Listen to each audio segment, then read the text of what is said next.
चाची चाची मत मारो वेद को, मत मारो वेद को। कमला, ये क्या तरीका है? वेद के ऊपर हाथ क्यों उठा रही हो तुम? आप नहीं जानते, बेकार में उसका पक्ष मत लीजिए। मुझसे मुजोरी कर रहा था वो, मुझे जवाब दे रहा था। इसकी उम्र है इतनी, ये मुझे जवाब देगा? देखो कमला, वेद अभी छोटा है। विनय भी तो तुम्हें कई बार जवाब देता है ना, तुम तो उसके ऊपर कभी हाथ नहीं उठाती। और वेद तो विनय से भी छोटा है। मैं विनय की माँ हूँ, मैं लाड़ करती हूँ उससे, और वह भी मुझे लाड़ प्यार में जवाब दे देता है। तो क्या मैं विनय से वेद की तुलना करूँ? वेद चुप हो जा बेटा। हाँ चाचा, बच्चों से इस तरह से व्यवहार करोगी ना तो कल को पछताओगी। पछता तो रही हूँ, बहुत पछता रही हूँ। आपके भाई के बच्चों की जिम्मेदारी उठाकर, अरे मैंने इन्हें अपने बच्चों की तरह प्यार दिया, लेकिन यह लोग तो निहायत ही बदतमीज है। किए हुए एहसान को नहीं मानते, एहसान फरामोश हैं ये लोग। दीदी मैंने चाची को तो कोई जवाब नहीं दिया था ना। भाई तू तो जानता ही है ना, चाची छोटी छोटी बातों में नाराज हो जाती है। देख चाची के सामने ना मुंह मत खोला कर। भाई मैं नहीं चाहती कि तेरी पढ़ाई रुक जाए।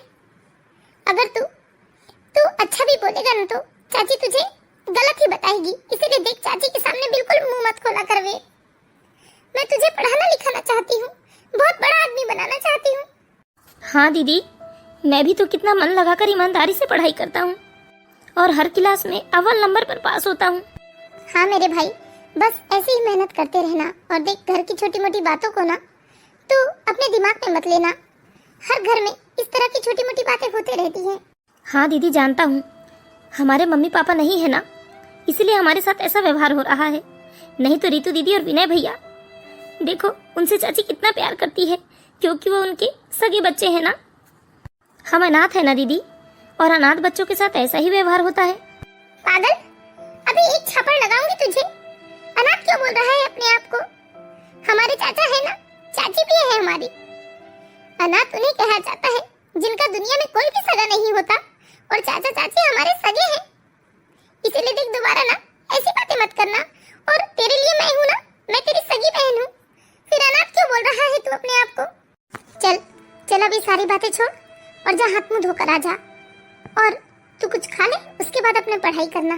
ठीक है दीदी, चलते हैं यार। मैंने मम्मी के पर्स से ना ये 500 रुपए ले लिए हैं। चल कर मजे करते हैं हम। अरे नहीं, अगर तेरी मम्मी को पता चल गया ना तो हमारी खूब पिटाई होगी।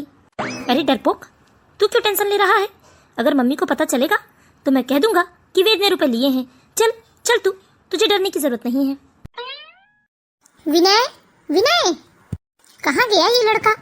बोल रहा था कि पराठे खाना है, अब मैंने पराठे सिखवाए हैं तो पता नहीं कहाँ चला गया, गरम गरम खा लेता।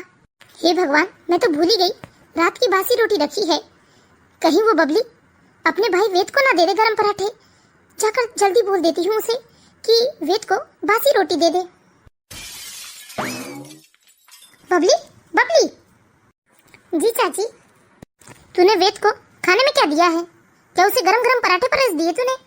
नहीं चाची, जो रात की रोटी रखी थी बस उसे ही तवे में सेक कर दिया है मैंने। तो तवे में सेक कर गैस बर्बाद करने की क्या जरूरत थी? कोई खराब थोड़ी ना हुआ था, रात का ही तो था। आइंदा याद रखना कि बासी रोटी को ना तवे या गैस में गरम मत करना, बेकार में गैस बर्बाद होती है। जी चाची। और ये बता, शाम को 6:30 बज गए, तू कब जाएगी शर्मा जी के घर खाना बनाने? आजकल ना तू बहुत ढील डपट कर रही है। देख मन लगाकर काम नहीं करेगी ना तो वह लोग तेरी तनख्वाह काट लेंगे। चाची, मुझे ना उनके घर जाना ठीक नहीं लगता। उनका बेटा क्या वो तुझे खाने के लिए दौड़ रहा है? नहीं चाची, लेकिन वो थोड़ी बदतमीजियां करता है। अच्छा, तो तुम क्या चाहती हो? वो तुम्हारी रिस्पेक्ट करे, तुम्हारी आरती उतारे, तुम्हारी पूजा करे?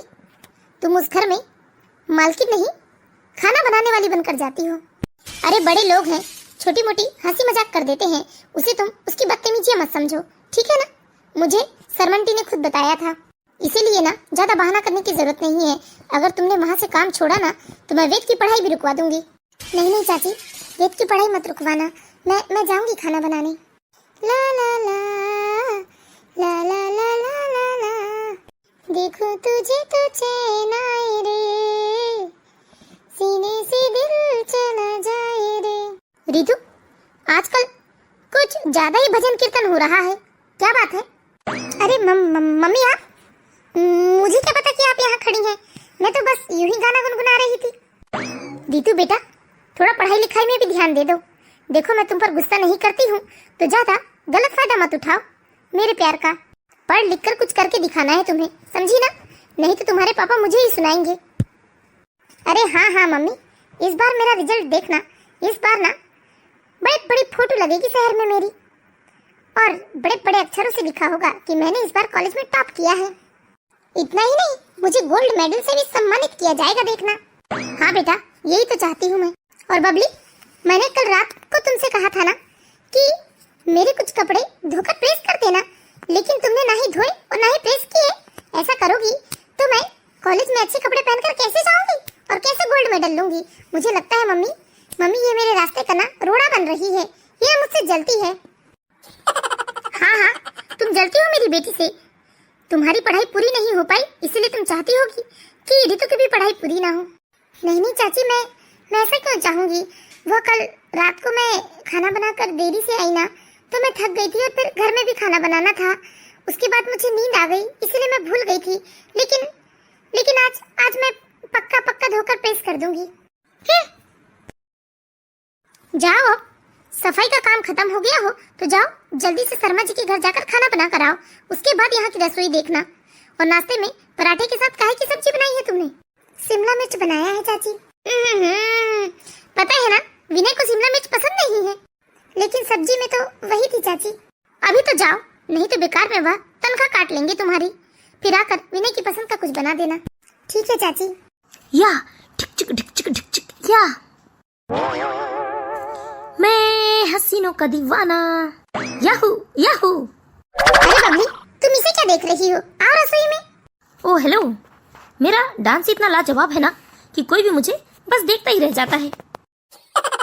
अरे ये क्या, बिना तारीफ करे ही जा रही हो तुम? देखो, इस तरह मेरे कला का अनादर मत करो। क्यों राखी, तुझे ज्यादा समझ में आ रहा है क्या? तुझे कितनी बार कहूँ कि तू बबली को मत छेड़ा कर। अरे कहीं नाराज होकर कामों में आना बंद कर दिया ना तो तुझसे ही खाना बनवाऊंगी, याद रखना। दिन भर घर में पड़ा रहता है, बेकारी कहीं का। अरे कम से कम कारखाना जाकर काम धाम सीख ले जरा।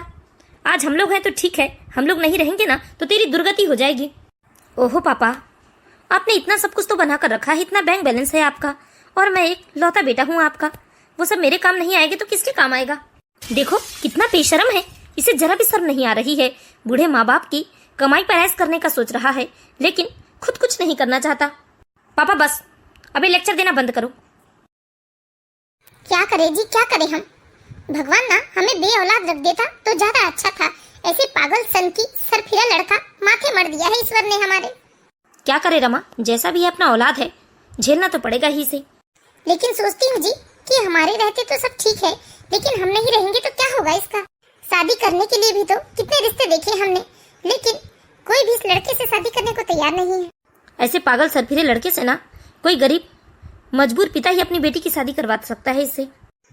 वो सरफिरा पागल लड़का फिर से रसोई में आए, उससे अच्छा मैं जल्दी से अपना काम निपटा कर चली जाती हूँ यहाँ से। हेलो, क्या बनाया है वैसे तुमने मेरे लिए? कुछ मेरी पसंद का बनाया है? आंटी ने जो भी बनाने कहा था सब बना दिया मैंने। ये क्या बदतमीजी है, दूर हटो। और ना हटू तो? मुझे हटाना भी आता है। अरे तुम तो बेकार में नाराज हो रही हो, मैं तो बस कुछ खाने पीने का लेने आया था। मुझसे जो भी बनाने कहा गया था मैंने बना दिया है, अब लेकर खा लेना। ये क्या बात हुई, इतना सब बनाया है तो खिलाकर भी जाओ। मैं यहाँ सिर्फ खाना बनाने के पैसे लेती हूँ, खाना खिलाने के नहीं, समझे ना? ये लड़की मुझे बहुत अच्छी लगने लगी है, इसका गुस्सा हमेशा नाक में ही रहता है। बेचारी बबली बहुत मजबूर थी, मजबूरी में वह राखी की बदतमीजियां बर्दाश्त कर रही थी। बबली किसी भी शर्त में वेद की पढ़ाई रुकने नहीं देना चाहती थी, इसीलिए वह मजबूरी में रॉकी की बदतमीजियों को बर्दाश्त करके शर्मा जी के घर खाना बनाने का काम करती है। जैसे तैसे बबली अपना काम खत्म करके अपने घर की ओर जाती है। जैसे अपने घर के आंगन में पहुंचती है तो वह सुनती है कि उसकी चाची जोर जोर से वेद को डांट रही है। बोल ना, बोलता क्यों नहीं, झूठा चोर कहीं का, तूने मेरे पर्स से 500 रुपए चुराया है। नहीं चाची नहीं, मैंने आपके पर्स को हाथ भी नहीं लगाया है चाची, मैंने रुपए नहीं लिए हैं। हे भगवान, चाची वेद को डांट रही है। वेद ऐसा नहीं कर सकता, वेद कभी चोरी नहीं कर सकता। चाची मैं सच कह रहा हूँ, मैंने रुपए नहीं लिए चाची। चाची छोड़िए ना, मेरे कान छोड़िए चाची, मुझे दर्द हो रहा है। ले छोड़ दिया कान। चाची चाची मत मारिए वेद को। हाँ हाँ ना मारू तो आरती उतारो इसकी, चोर कहीं का। हाँ हाँ मम्मी देखो तो, चोरी ऊपर से सीना चोरी। चोरी करके बोल रहा है कि इसने हाथ नहीं लगाया अपने पर्स को। अरे घर में यही तो था। नहीं नहीं चाची, नहीं नहीं रितु, तुम लोगों को कोई गलतफहमी हो रही है। वेद ऐसा कभी नहीं कर सकता, वह रुपए नहीं ले सकता। हाँ दीदी मैं सच कह रहा हूँ, दीदी आपकी कसम, मैंने चाची के पर्स को हाथ भी नहीं लगाया है। देखिए ना पापा, देखिए वेद को, इसने मम्मी के पर्स से 500 रुपए निकाले और मम्मी से साफ झूठ बोल रहा है। देखिए कैसे गंदी आदतें सीख रहा है ये। मैं तो कहती हूँ इसका स्कूल बंद करवा कर ना इससे घर के ही काम करवाया जाए। चाचा चाचा मैं सच कह रहा हूँ, मैंने चाची के पर्स को हाथ भी नहीं लगाया है। अच्छा सच कह रहे हो तुमने हाथ नहीं लगाया चाची के पर्स को? नहीं चाचा मैं सच कह रहा हूँ, मैंने हाथ नहीं लगाया। ठीक है अभी आता हूँ मैं। ये क्या बात हुई? लड़के ने चोरी की है और मैं खुद ये बात कह रही हूँ, फिर भी तेरे पापा इसे डांटने की जगह अभी आता हूँ बोलकर पता नहीं कहाँ चले गए। चाची सच में आपको कोई गलतफहमी हुई होगी चाची। चाची वेद ऐसा नहीं कर सकता चाची। चुप, तू मुझे सिखाएगी? मैं थी घर में, मुझे पता है मैंने कहाँ रखा था, क्या रखा था और किसने निकाला, सब मुझे पता है, समझी ना। ज्यादा अपने भाई की पक्ष लेने की जरूरत नहीं है तुझे।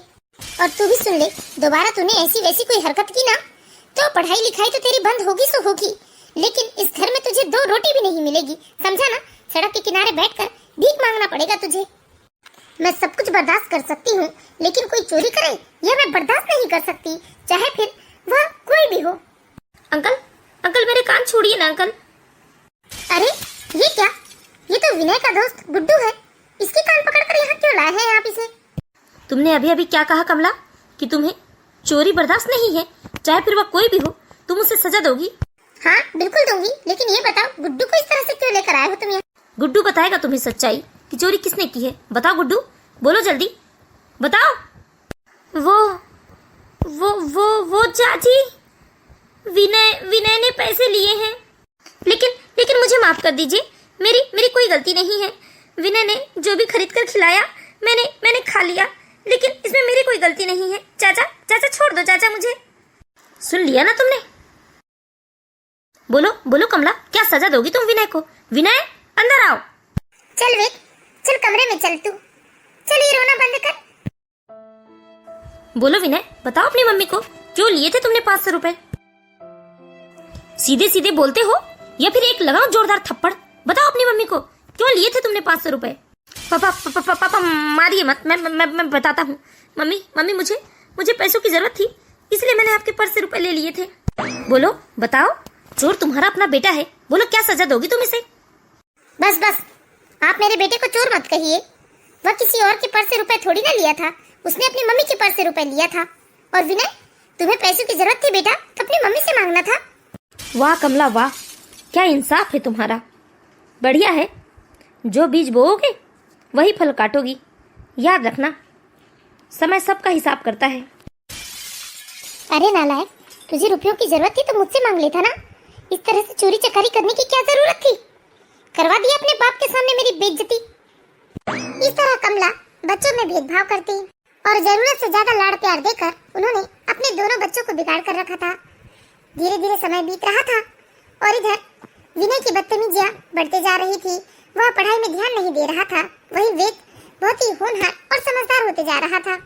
इधर बेचारी बबली रॉकी की सारी बदतमीजियों को चुपचाप बर्दाश्त करती, बस उसे अपने भाई की पढ़ाई रोकने नहीं था। इधर कमला जी शर्मा जी से रुपए लेकर सारे रुपए अपने बच्चों में खर्च करती और 100-200 रुपए अगर वेद और बबली में खर्च भी करती तो उन्हें बार बार एहसान जताती। धीरे धीरे 2 साल का समय बीत गया। चाची को मैंने कितने बार समझाया कि मुझे शर्मा आंटी के घर मत भेजिए, रॉकी बहुत बदतमीजियां करता है, लेकिन चाची मेरी बात नहीं सुनती है। दीदी हाँ क्या हुआ मेरे भाई, बहुत खुश नजर आ रहा है तू। हाँ दीदी, पिछले महीने जो निबंध प्रतियोगिता हुई थी ना हमारे स्कूल में, आज उसका रिजल्ट आया है और मेरा सबसे पहले नंबर लगा है। सर बता रहे थे कि मेरी फोटो भी छपी है पेपर में। अरे वाह मेरे भाई, सच में ये तो बहुत ही खुशी की बात है। खूब तरक्की कर मेरे भाई। और विनय ने भी तो निबंध प्रतियोगिता में भाग लिया था, उसका क्या हुआ? 12वीं कक्षा से भी तो निबंध प्रतियोगिता हुई थी ना?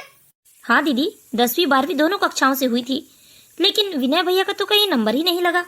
तुम दोनों भाई बहन मिलकर मेरे बेटे की चुगली कर रहे हो यहाँ पर? नहीं चाची, हम भैया की कोई चुगली नहीं कर रहे हैं, बस दीदी भैया के रिजल्ट के बारे में पूछ रही थी। हाँ हाँ, खूब अच्छे से जानती हूँ मैं। तुम्हारे चाचा आएंगे शाम को तो लगा देना विनय की चुगली। तुम लोगों को तो मजा आता है जब तुम्हारे चाचा विनय को डांटते हैं। वैसे ये बताओ, प्रतियोगिता में पहले नंबर पर आने पर क्या इनाम रखा गया था? हाँ चाची, 1100 रुपए का इनाम था और साथ में एक प्रशस्ति पत्र।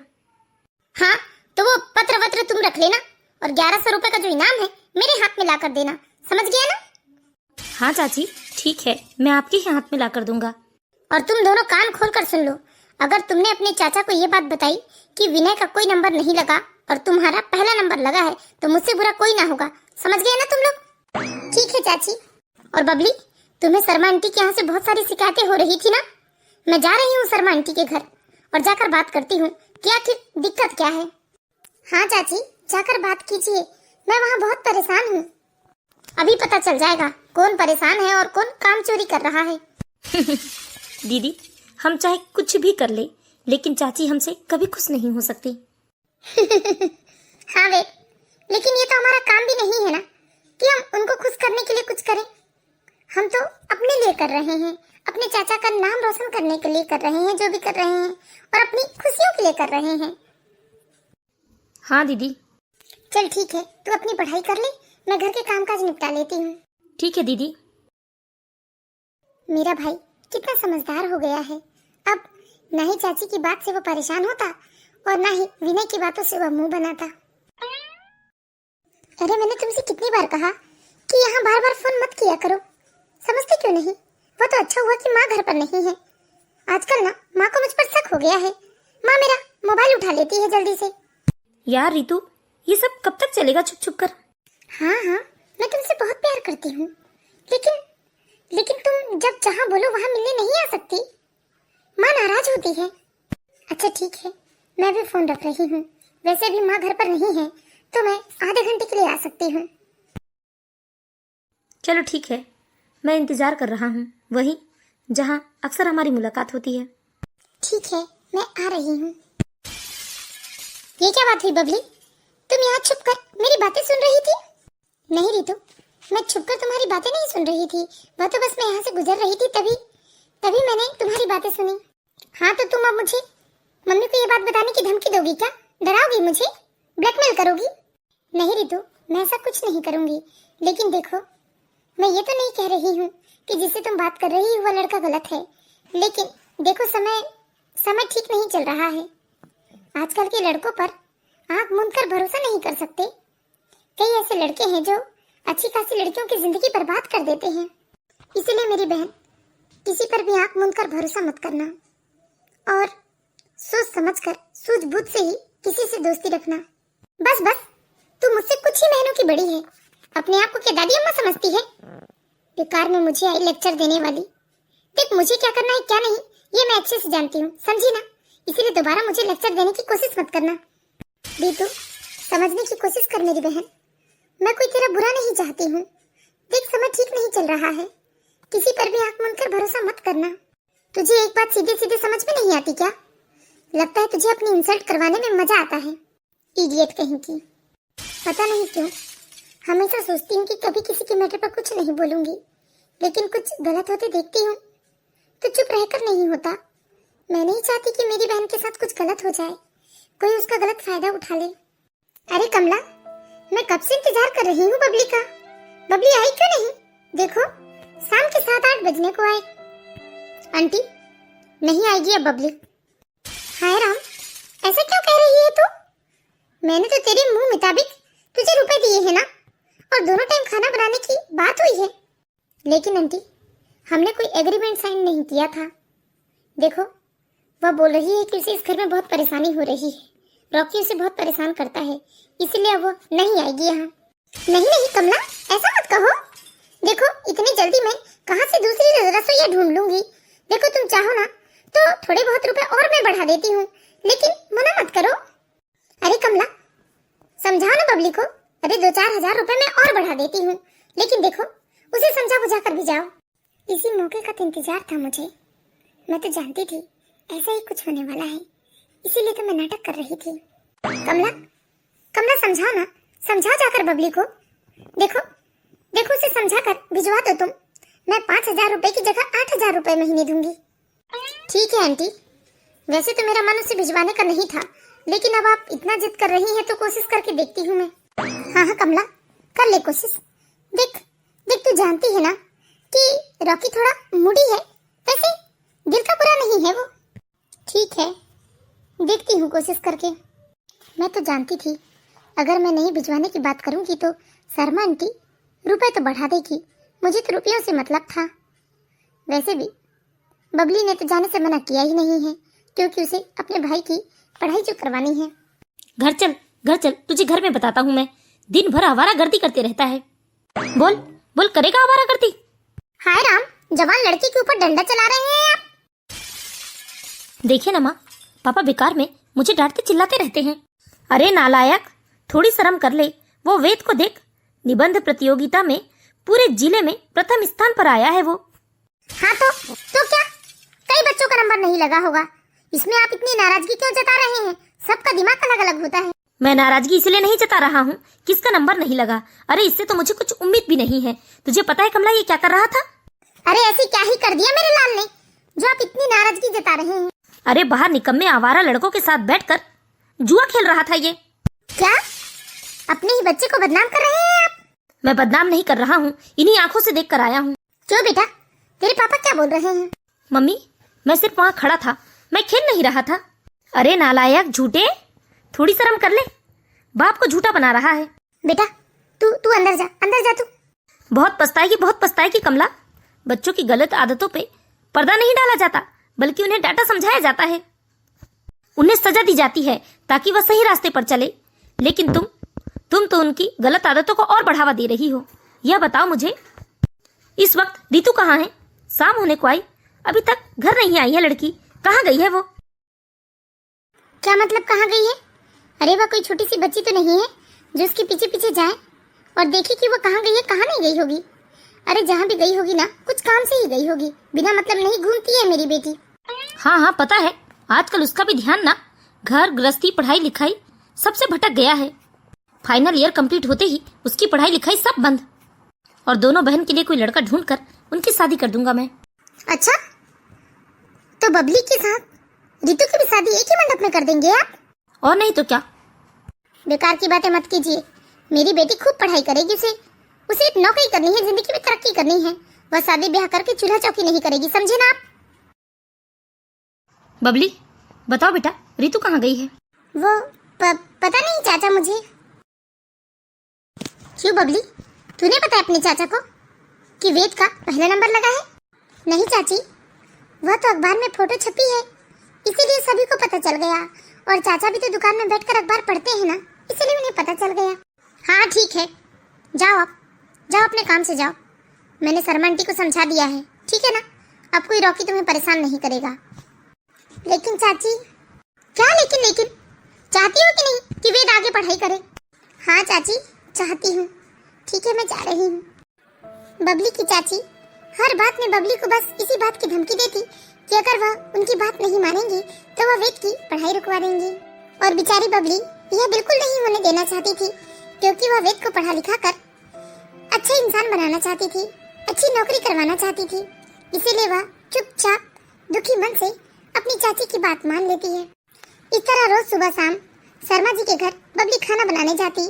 रॉकी की बदतमीजियाँ कम होने की जगह दिन ब दिन बढ़ते ही जा रही थी। इधर बबली जब भी रॉकी की बदतमीजियों के बारे में अपनी चाची को बताती तो कमला जी उल्टा बबली को ही डांट देती। धीरे धीरे समय बीतने लगा और एक दिन राखी ने सारी हदें पार कर दी। अरे बबली बेटा, मैं किसी काम से जा रही हूँ, आधे घंटे में लौट आऊंगी। मैंने जो भी बताया है तुम वह बना कर रखना, ठीक है? लेकिन आंटी, मैं घर में कैसे अकेले रहूंगी? मुझे वैसे भी शाम को बहुत डर लगता है घर में। देखिए, मुझे खाना बना लेने दीजिए, उसके बाद आप चले जाइएगा। अरे नहीं बेटा, अपॉइंटमेंट ले लिया है, आधे घंटे का काम है, ठीक है? हम अभी आते हैं। ठीक है, कम से कम वह सरफिरा रॉकी तो नहीं है घर में। मैं जल्दी जल्दी से अपना काम निपटा लेती हूँ और चली जाती हूँ अपने घर। बबली इस बात से निश्चिंत थी कि रॉकी घर पर नहीं है, इसीलिए उसने सामने का दरवाजा लगाया और अपने काम में जुट गई। वह जल्दी जल्दी खाना बना रही थी, तभी आधे घंटे के बाद रॉकी खिड़की के रास्ते से घर में प्रवेश करता है। लगभग मेरा काम तो खत्म हो गया, लेकिन आंटी अभी तक आई नहीं है। तुम यहाँ कैसे? मैंने तो दरवाजा लगा दिया था सामने से। किसने कहा कि सिर्फ दरवाजे के रास्ते से घर में आया जा सकता है? छोड़ो छोड़ो रॉकी, छोड़ो मुझे। अच्छा, लो छोड़ दिया। तुमने मुझे थप्पड़ मारा? तुम्हारी हरकत तो जान से मारने लायक थी। कहाँ जा रही हो तुम? आज के बाद इस घर में कभी नहीं आऊंगी मैं। जाओ जाओ, मैंने सामने का दरवाजा लॉक कर रखा है। कैसे जाती हो देखता हूँ मैं। हिसाब बराबर तो करना पड़ेगा। तुमने मुझ पर हाथ उठाया। बबली रॉकी को जोरदार थप्पड़ मारती है और दरवाजे की तरफ जाती है, लेकिन देखती है कि दरवाजा लॉक था, उससे दरवाजा नहीं खुला। इधर तब तक रॉकी उसके पीछे आ जाता है। अच्छा, होशियारी बता रही हो। मैंने कहा रॉकी, दरवाजा खोलो। कहाँ भागोगी, कहाँ भागोगी? ये सरफिरा पागल लड़का। आंटी के आते तक यही छुप कर बैठ जाती हूँ मैं। अच्छा, तो तुमने कमरे की लाइट बंद कर दी है। तुम्हें क्या लगता है मैं तुम्हें ढूंढ नहीं पाऊंगा? Where are you? ढूंढ लिया मैंने तुम्हें। रॉकी मुझे परेशान मत करो। रॉकी मुझे जाने दो। इस तरह रॉकी बबली को ढूंढ लेता है। बबली रोती है, गिड़गिड़ाती है। दोस्तों, यह हमारी कहानी का दूसरा भाग है। अगर आपको इस कहानी का तीसरा भाग देखना हो तो प्लीज कमेंट बॉक्स में जाकर नेक्स्ट पार्ट कमेंट कीजिए। हम जल्द ही इस कहानी के तीसरे भाग के साथ मिलेंगे। दोस्तों, हम आशा करते हैं कि आप लोगों को ये कहानी जरूर पसंद आई होगी। कहानी अच्छी लगी हो तो प्लीज वीडियो को एक लाइक कीजिए और इसी तरह हमारी मोरल स्टोरीज देखते रहने के लिए हमारे चैनल बालाघाट की बेटी को जरूर सब्सक्राइब कीजिए।